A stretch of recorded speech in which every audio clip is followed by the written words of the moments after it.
Hello friends, welcome to my channel study for you.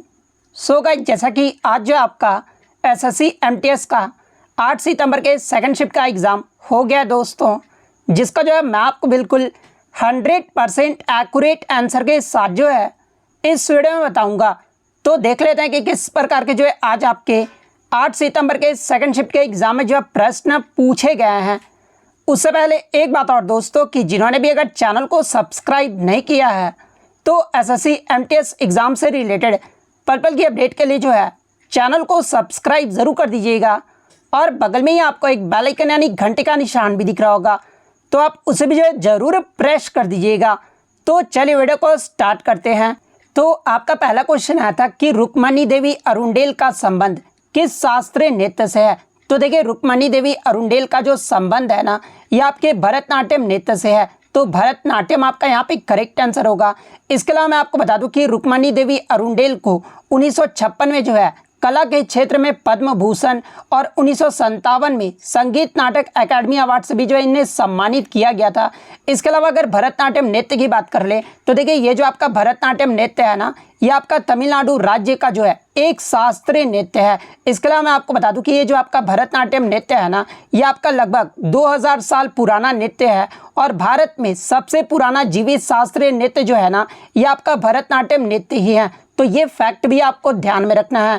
इसके अलावा भरतनाट्यम नृत्य के प्रमुख कलाकारों की बात कर ले तो देखिए, पद्म सुब्रमण्यम, अलारमेल वल्ली, यामिनी कृष्णमूर्ति, अनीता रत्नम, मृणालिनी साराभाई, मल्लिका साराभाई, मीनाक्षी सुंदरम पिल्लई, सोनल मानसिंह, वैजंती माला, स्वप्न सुंदरी, रोहिंगटन कामा, लीला सैमसन और बाला सरस्वती, इन सभी का जो संबंध है ना, ये आपके भरतनाट्यम नृत्य से है। तो ये फैक्ट भी आपको ध्यान में रखना है। नेक्स्ट क्वेश्चन आपका यहाँ पर आता है कि Rabindranath Tagore give the title of नृत्य सम्राज्ञी टू विच कथक डांसर। यानी रविन्द्रनाथ टैगोर के द्वारा जो है किस कथक नर्तकी को नृत्य सामग्री का जो उपाधि है ना, वो दिया गया था।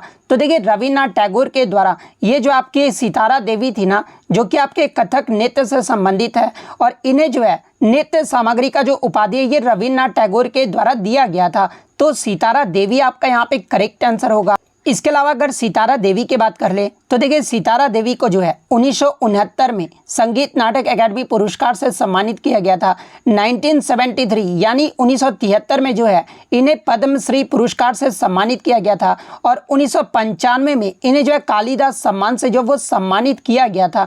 और इससे प्रीवियस शिफ्ट में आपसे पूछा गया था कि ये जो आपका कालिदास सम्मान है ना, ये किस राज्य के द्वारा दिया जाता है। तो देखिए, ये जो आपका कालिदास सम्मान है ना, ये आपका मध्य प्रदेश राज्य के द्वारा दिया जाता है। और कालिदास सम्मान की शुरुआत कब हुई थी? तो देखिए, इसकी जो शुरुआत है वो आपका 1980-81 में हुआ था। तो ये फैक्ट भी आपको ध्यान में रखना है। इसके अलावा कथक नृत्य के प्रमुख कलाकार की बात कर ले तो देखिए, इसमें जो आपके लच्छू महाराज, अच्छन महाराज, शंभू महाराज, यहाँ पर जमयंती जोशी नहीं, दमयंती जोशी, सितारा देवी, चंद्रलेखा, शोभना नारायण, गोपी कृष्ण, बिरजू महाराज, सुखदेव महाराज, मालविका सरकार, सुखदेव महाराज, इन सभी का जो संबंध है ना, ये आपके कथक नृत्य से है। और कथक जो है ये कहाँ का शास्त्रीय नृत्य है? तो ये आपका उत्तर प्रदेश राज्य का जो है एक शास्त्रीय नृत्य है। तो ये सारे फैक्ट जो है आपको ध्यान में रखना है। नेक्स्ट क्वेश्चन आपका यहाँ पर आता है कि स्क्वैश विश्व कप 2023 इसका जो चौथा संस्करण है ना, ये जो आपका कहाँ आयोजित किया गया था? तो देखिए, स्क्वैश का जो चौथा संस्करण है ये आपका 2023 में जो है चेन्नई तमिलनाडु में जो है ये आपका आयोजित किया गया था। तो तमिलनाडु आपका यहाँ पे करेक्ट आंसर होगा। इसके अलावा मैं आपको बता दूं कि ये जो आपका स्क्वैश विश्व कप जो चैंपियनशिप है ना, ये किसके द्वारा इसका जो आयोजन है वो किया जाता है? तो ये आपका विश्व स्क्वैश फेडरेशन के द्वारा जो है इसका आयोजन जो है वो किया जाता है। और इसका पहला संस्करण जो ये कब आयोजित किया गया था? यानी पहला जो स्क्वैश विश्व कप है ना, ये कब आयोजित किया गया था? तो ये आपका 1996 में जो है आयोजित किया गया था। और कहाँ पर आयोजित किया गया था? तो ये जो आपका मलेशिया में जो वो आपका खेला गया था, जिसका विजेता टीम की बात कर ले तो ये आपका ऑस्ट्रेलिया देश रहा था। इसके अलावा जो आपका तीसरा संस्करण हुआ था ना इस विश्व कप का, ये आपका 2011 में हुआ था और ये भी जो आपका चेन्नई में आयोजित किया गया था। तो ये पॉइंट भी आपको ध्यान में रखना है। इसके अलावा स्क्वैश विश्व कप 2023 की बात कर ले तो इसमें जो आपके कितने देशों ने जो है भाग लिया था, तो देखिए भारत के सहित 8 देशों ने जो है इस टूर्नामेंट में जो वो भाग लिया था और वो आप 8 देशों का जो नाम है वो देख सकते हैं। इसके अलावा स्क्वैश विश्व कप 2023 की विजेता टीम की बात कर ले तो देखिए इसमें फाइनल में जो है मिस्र ने मलेशिया को 2-1 से हराया था, यानी इसका जो विजेता देश रहा था वो आपका मिस्र देश रहा था। इसके अलावा बात कर ले भारत जो है कौन से पायदान पर रहा था, तो देखिए भारत और जापान जो है संयुक्त रूप से जो है ये आपका तीसरे स्थान पे रहा था, तो ये पॉइंट भी आपको ध्यान में रखना है। नेक्स्ट क्वेश्चन आपका यहाँ पर आता है कि मन्ना डे का जो संबंध है ना ये किससे है, तो देखिए मन्ना डे की बात कर ले तो ये आपके भारतीय सिनेमा जगत की हिंदी एवं बांग्ला फिल्म के जो है ये सुप्रसिद्ध पार्श्व गायक थे, तो पार्श्व गायक आपका यहाँ पे करेक्ट आंसर होगा। इसके अलावा इनका एग्जाम में जो वास्तविक नेम पूछा जाता है तो देखिए मन्ना डे का जो वास्तविक नाम था ना वो आपके प्रबोध चंद्र डे था, तो ये पॉइंट भी आपको ध्यान में रखना है। इसके अलावा अगर इनके पुरस्कार की बात कर ले तो देखिए मन्ना डे को जो है फिल्मों में उल्लेखनीय योगदान के लिए जो है इन्हें 1971 में पद्मश्री अवार्ड से सम्मानित किया गया था और 2005 में जो है इन्हें पद्म भूषण पुरस्कार से भी जो वो सम्मानित किया गया था। इसके अलावा फिल्मों का जो सर्वोच्च सम्मान होता है जो कि आपका दादा साहेब फाल्के पुरस्कार होता है और इन्हें 2007 में जो है दादा साहेब फाल्के पुरस्कार भी जो है वो प्रदान जो वो किया गया था, तो इतने पॉइंट जो आपको ध्यान में रखना है। नेक्स्ट क्वेश्चन आपका यहाँ पर आता है कि विश्व की सबसे बड़ी जो नेविगेबल जो लेक है ना यानी नौगम्य जो झील है ना ये कौन सी है, तो देखिए विश्व का जो सबसे ऊंची नौगम्य झील है ये आपका टीटीकाका झील है, तो टीटीकाका झील आपका यहाँ पे करेक्ट आंसर होगा। इसके अलावा बात कर ले ये जो आपका टीटीकाका झील है ये कहाँ पर स्थित है, तो ये आपका पेरू एवं बोलिविया के सीमा पर स्थित है और इसकी ऊंचाई कितनी है, तो देखिए इसकी जो ऊंचाई है ना वो आपका समुद्र तल से 3812 मीटर है, तो ये फैक्ट भी आपको ध्यान में रखना है। नेक्स्ट क्वेश्चन आपका यहाँ पर आता है कि कर्नाटक संगीत के लिए इनमें से किन्हें जो है भारत रत्न से सम्मानित किया गया था, तो देखिए कर्नाटक संगीत के लिए जो है MS सुब्बुलक्ष्मी जी को जो है भारत रत्न से सम्मानित किया गया था, तो MS सुब्बुलक्ष्मी आपका यहाँ पे करेक्ट आंसर होगा। इसके अलावा मैं आपको बता दूं कि जो है MS सुब्बुलक्ष्मी जो है ये आपकी पहली संगीतकार थी जिन्हें जो है भारत रत्न से सम्मानित जो वो किया गया था और इन्हें भारत रत्न से कब सम्मानित किया गया था, तो 1998 में जो इन्हें भारत रत्न से सम्मानित किया गया था। इसके अलावा मैं आपको बता दूं कि MS सुब्बुलक्ष्मी जी को जो है रेमन मैग्सेसे से पुरस्कार पाने वाली भी जो है ये आपकी पहली भारतीय संगीतकार थी और इन्हें रेमन मैग्सेसे से पुरस्कार जो है कब प्रदान किया गया था, तो ये आपका 1974 में जो प्रदान किया गया था, तो ये फैक्ट भी आपको ध्यान में रखना है। नेक्स्ट क्वेश्चन आपका यहाँ पर आता है कि अगस्त 2022 में किस झारखंड के पूर्व राज्यपाल यानी पूर्व गवर्नर का जो है लखनऊ में निधन हो गया है, तो देखिए मैं आपको बता दूं कि ये जो आपके सैयद सिप्ते रजी थे ना जो कि आपके वर्ष 2004 से लेकर 2009 तक जो है ये झारखंड के राज्यपाल रहे थे और इनका जो अगस्त 2022 में जो है लखनऊ में निधन हो गया है, तो सैयद सिप्ते रजी आपका यहाँ पे करेक्ट आंसर होगा। नेक्स्ट क्वेश्चन आपका यहाँ पर आता है कि भारतीय राष्ट्रीय कांग्रेस की पहली महिला अध्यक्ष कौन थी, तो देखिए भारतीय राष्ट्रीय कांग्रेस की जो पहली महिला अध्यक्ष थी ना ये आपकी एनी बेसेंट थी और एनी बेसेंट जो ये कब बनी थी पहली महिला अध्यक्ष, तो ये आपका 1917 के कोलकाता अधिवेशन में बनी थी, तो एनी बेसेंट आपका यहाँ पे करेक्ट आंसर हो।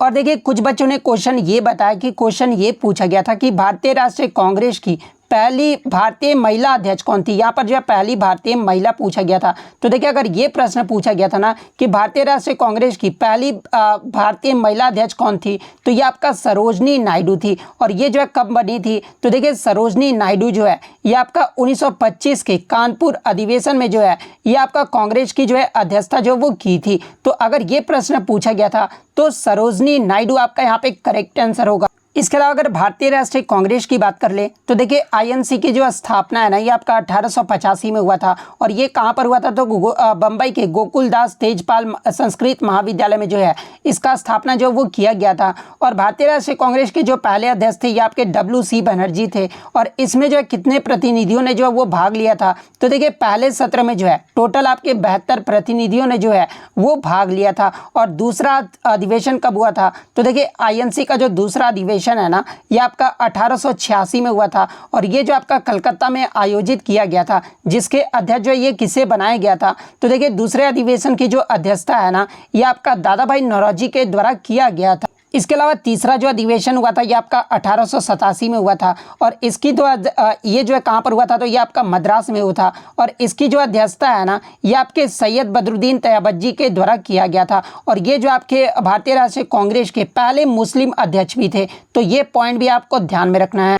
नेक्स्ट क्वेश्चन आपका यहाँ पर आता है कि विंग्स ऑफ फायर ये जो है किसकी आत्मकथा है। तो देखिए विंग्स ऑफ फायर की बात कर ले तो ये जो आपका डॉक्टर एपीजे अब्दुल कलाम की ऑटोबायोग्राफी है। तो एपीजे अब्दुल कलाम आपका यहाँ पे करेक्ट आंसर होगा। इसके अलावा एग्जाम में एक प्रश्न और पूछा जाता है कि विंग्स ऑफ फायर पुस्तक के जो है सह लेखक कौन है। तो देखिए इसके अगर सह लेखक के बारे में पूछा जाए तो ये आपके अरुण तिवारी थे। तो ये फैक्ट भी आपको ध्यान में रखना है। इसके अलावा मैं आपको बता दूं कि डॉक्टर एपीजे अब्दुल कलाम जी को जो है मिसाइल मैन ऑफ इंडिया के नाम से भी जो वो आपका जाना जाता है। इसके अलावा इनके द्वारा लिखी गई अन्य पुस्तकों की बात कर ले तो देखिए India 2020, ignited minds, indomitable spirit, ये तीनों जो पुस्तक है ना ये आपके डॉक्टर एपीजे अब्दुल कलाम के द्वारा लिखा गया है। इसके अलावा मैं आपको बता दूं कि आपके पुस्तकों के लेखक या फिर ऑटोबायोग्राफी से जो है लगातार प्रश्न जो वो पूछे जा रहे हैं। जैसे कि मैं आपको बता दूं कि आपके जो है एन ऑटोबायोग्राफी ये जो आपका ये किसकी आत्मकथा है। तो देखिए एन ऑटोबायोग्राफी जो है ये आपके पंडित जवाहरलाल नेहरू की जो है आत्मकथा है। इसके अलावा विंग्स ऑफ फायर जो ये आपका डॉक्टर एपीजे अब्दुल कलाम की आत्मकथा है। एस अगेंस्ट ओट्स ये जो आपका सानिया मिर्जा की आत्मकथा है। प्लेइंग इट माई वे ये जो आपका सचिन तेंदुलकर की आत्मकथा है।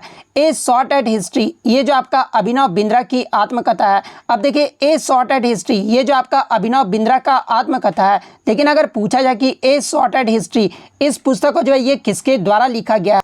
तो देखिए ए शॉट एट हिस्ट्री ये जो पुस्तक है ना ये आपके रोहित ब्रिजनाथ के द्वारा लिखा गया है। तो ये फैक्ट भी आपको ध्यान में रखना है। इसके अलावा मैं आपको बता दूं कि the race of my life ये जो आपका मिल्खा सिंह की ऑटोबायोग्राफी है। सिक्स मशीन जो ये आपका क्रिस गेल की ऑटोबायोग्राफी है। कंट्रोवर्शियल योर्स ये जो आपका शोएब अख्तर की ऑटोबायोग्राफी है। 281 एंड बियॉन्ड ये जो आपका बीबीएस लक्ष्मण की ऑटोबायोग्राफी है। अनफिनिश्ड ए मेमोयर ये जो आपका प्रियंका चोपड़ा की ऑटोबायोग्राफी है। लॉन्ग वॉक टू फ्रीडम ये जो आपका नेल्सन मंडेला की ऑटोबायोग्राफी है। ड्रीम्स फ्रॉम माय फादर ये जो आपका बराक ओबामा की ऑटोबायोग्राफी है। फ्रीडम इन एग्जाइल ये जो आपका दलाई लामा की ऑटोबायोग्राफी है। इसके अलावा truth love and little malice ये जो आपका पुस्तक है ना ये आपके खुशवंत सिंह की ऑटोबायोग्राफी है। तो ये सारे फैक्ट जो आपको ध्यान में रखना है।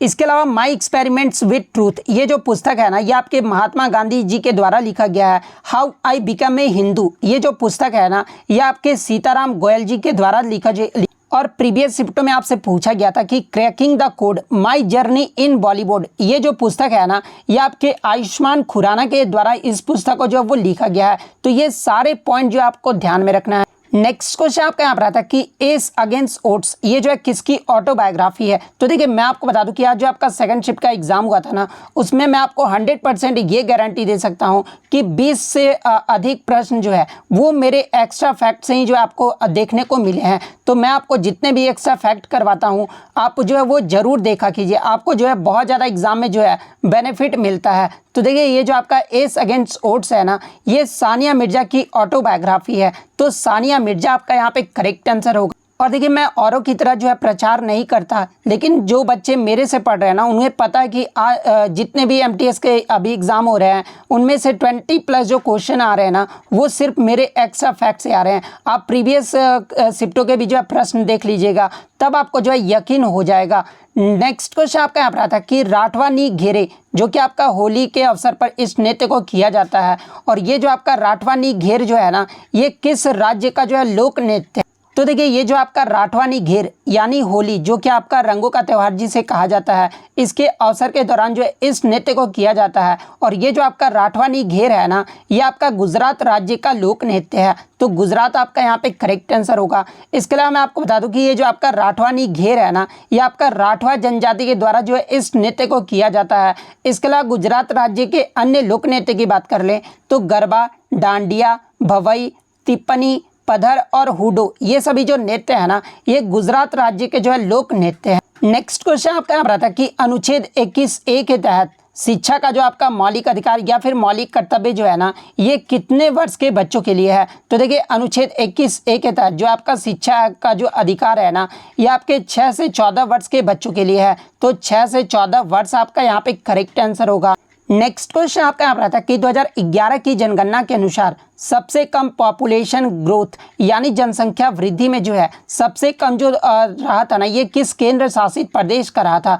तो देखिए 2011 की जनगणना के अनुसार सबसे कम जनसंख्या वृद्धि का जो दर है ना, ये आपके लक्षद्वीप का रहा था। तो लक्षद्वीप आपका यहाँ पे करेक्ट आंसर होगा। तो ये तो आपका यूटी यानी केंद्र शासित प्रदेश का हो गया। अगर आपसे राज्य का पूछ ले तो देखिए 2011 की जनगणना के अनुसार सबसे कम जनसंख्या वृद्धि वाला जो राज्य रहा था ना, ये आपका जो है केरल राज्य रहा था। केरल का जो जनसंख्या वृद्धि दर है ना, वो आपका 4.91% रहा था। और अगर लक्षद्वीप की जनसंख्या वृद्धि दर की बात कर ले तो ये आपका 6.30% रहा था। इसके अलावा एग्जाम में एक प्रश्न और पूछा जाता है कि जनगणना 2011 के अकॉर्डिंग भारत का जो दशकीय वृद्धि दर यानी 2001 से लेकर 2011 तक जो है भारत का जनसंख्या वृद्धि दर जो है ये कितने परसेंट बढ़ा है।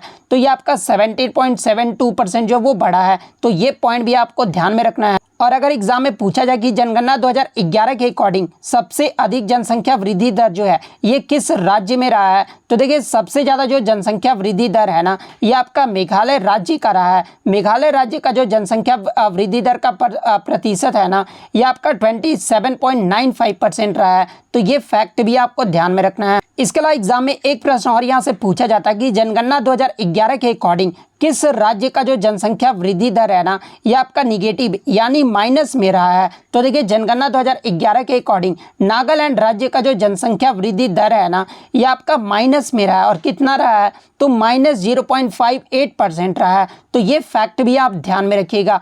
नेक्स्ट क्वेश्चन आपका यहाँ पर था कि काजीरंगा नेशनल पार्क ये जो आपका किस राज्य में स्थित है। तो देखिए ये जो आपका काजीरंगा नेशनल पार्क है ना, ये आपके असम राज्य में स्थित है। तो असम आपका यहाँ पे करेक्ट आंसर होगा। इसके अलावा बात कर ले, ये जो आपका काजीरंगा नेशनल पार्क है ये किसके लिए प्रसिद्ध है, तो ये आपका एक सींग वाले गैंडे के लिए जो है वो प्रसिद्ध है। तो ये पॉइंट भी आप ध्यान में रखिएगा। इसके अलावा मैं आपको बता दूं कि ये जो आपका काजीरंगा नेशनल पार्क है ना, इसे जो 1974 में राष्ट्रीय उद्यान भी जो वो घोषित किया गया था। और इस उद्यान को जो है 1985 में ये जो आपका यूनेस्को द्वारा विश्व धरोहर स्थल भी जो वो घोषित किया गया था। तो ये फैक्ट भी आपको ध्यान में रखना है।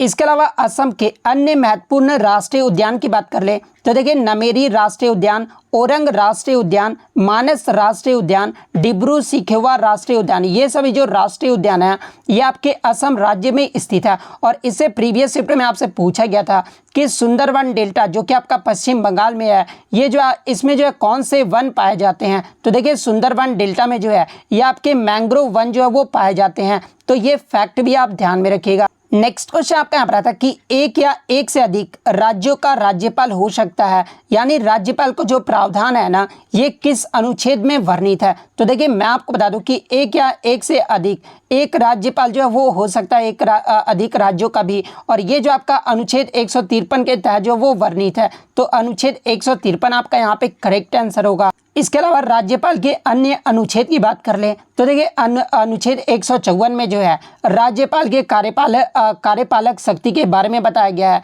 अनुच्छेद 155 में जो है राज्यपाल की नियुक्ति के बारे में बताया गया है। अनुच्छेद 156 में जो है राज्यपाल के कार्यकाल के बारे में बताया गया है। अनुच्छेद 157 में जो है राज्यपाल के नियुक्त होने के लिए जो है आर्यता के बारे में जो वो बताया गया है। अनुच्छेद 158 में जो है राज्यपाल कार्यालय की दशाओं के बारे में जो है यह आपका अनुच्छेद 158 में बताया गया है।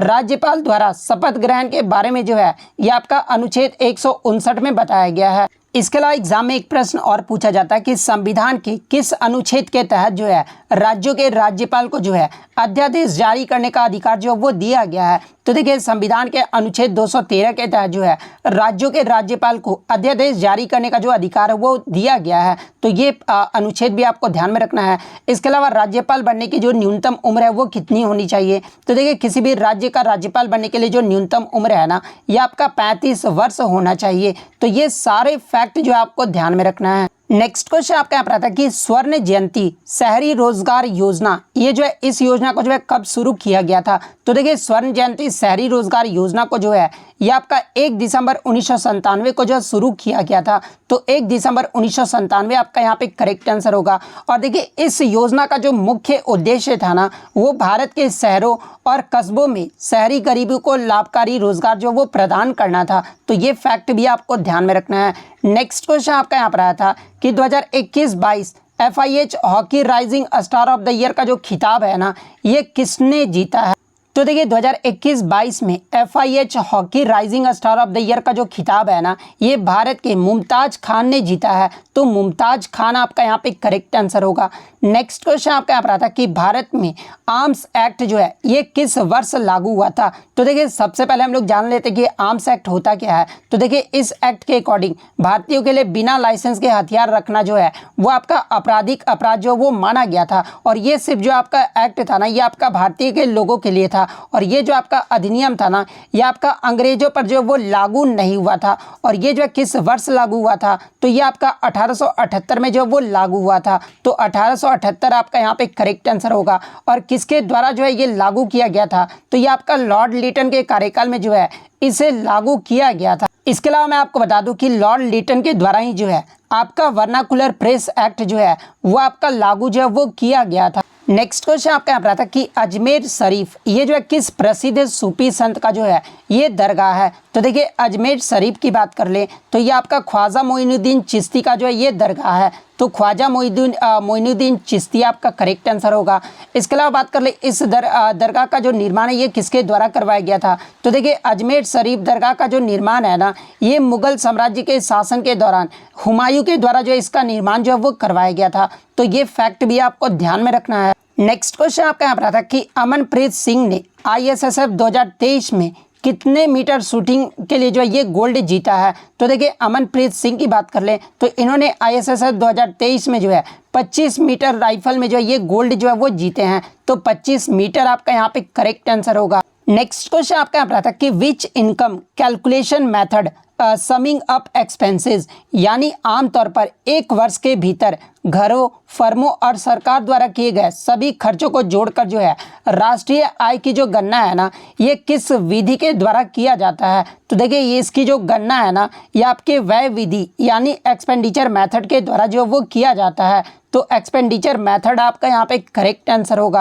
नेक्स्ट अगर हम लोग इंग्लिश की बात कर ले तो इंग्लिश में जो आपका नॉन चैलेंट का जो है एंटोनिम पूछा गया था। तो देखिए नॉन चैलेंट का जो मतलब होता है ना, वो आपका बेपरवाह होता है। और अगर इसके एंटोनिम की बात कर ले तो देखिए इंटरेस्टेड, इसके अलावा कंसर्न्ड, अवेयर, कॉन्शियसस, इसके अलावा अटेंसिव, माइंडफुल, सेंसिटिव, वार्म, पैशनेट और जेलस, इसके अलावा हीडफुल, फर्वेंट, आर्डेंट, केयरिंग, किन और वार्म हार्टेड, ये सब जो होते हैं ना, ये आपके नॉन चैलेंट के जो है एंटोनिम होते हैं।